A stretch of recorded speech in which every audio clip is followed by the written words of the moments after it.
Hey guys, I have Joyce here. She is our garden and canning guru here at Farm and Home Supply.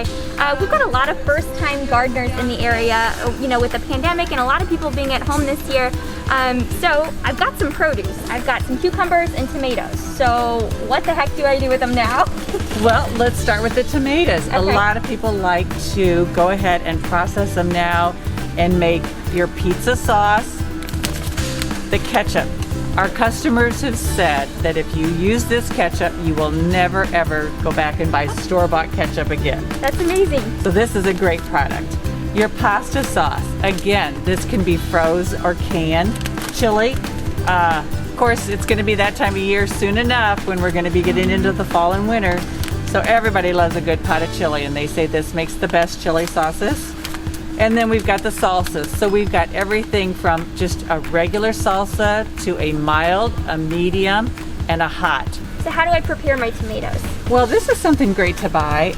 It's a Sauce Master food strainer. It automatically separates the juice, the pulp from the seeds and skin. It's easy to use. It's perfect for tomato sauce, puree, fruit juice, fruit butters, all your little snacks that you want for the kids, the roll-ups, pie fillings, jams. So this is something great to invest in and to make your life a lot easier.